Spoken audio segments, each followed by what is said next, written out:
ఈ సీతాకోకచిలుక ఎంత ఎత్తు ఎగరగలదండి? అసలు ఎగరగలదా? ఎగరలేదు కదా. ఎందుకు? దానికి చాలా బరువైన రాయి ఒకటి కట్టేశారు.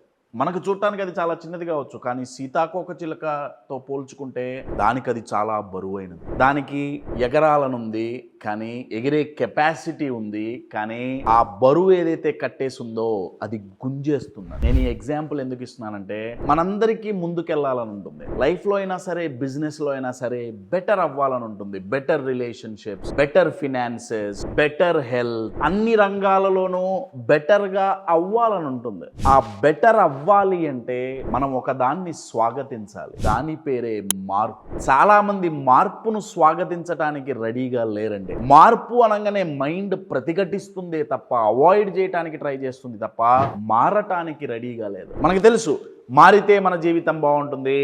ఈ మార్పు అనేది హెల్దీ లైఫ్ స్టైల్ కావచ్చు, హెల్త్ రిలేటెడ్ కావచ్చు, జాబ్ రిలేటెడ్ కావచ్చు, రిలేషన్షిప్ రిలేటెడ్ కావచ్చు, కానీ చాలామంది మారటానికి రెడీగా లేరు. నేను మీకు ఒక ఎగ్జాంపుల్ ఇస్తాను, సర్ప్రైజ్ అవుతారు. ఇప్పుడు మీ కంపెనీలో మీకు ప్రమోషన్ వస్తే మీరు ఆనందంగా ఫీల్ అవుతారా, కూర్చొని ఏడుస్తారా? యూజువల్గా అయితే ఆనందంగా ఫీల్ అవుతాం కదా. కానీ 100లో 42 మంది వాళ్ళకి ప్రమోషన్స్ ఇస్తున్నా కానీ వాళ్ళు తీసుకోవట్లేదు. ఆశ్చర్యంగా ఉంటుంది కదా. వాళ్ళకి ప్రమోషన్స్ వాళ్ళు అడుకోవట్లా, కంపెనీ ఇస్తుంది. రే నువ్వు క్యాపబుల్, నీకు ప్రమోషన్ ఇస్తున్నావు, నువ్వు లీడర్షిప్ రోల్ తీసుకో, నువ్వు మేనేజర్ అవ్వు, లేకపోతే నెక్స్ట్ పొజిషన్కి వెళ్ళు.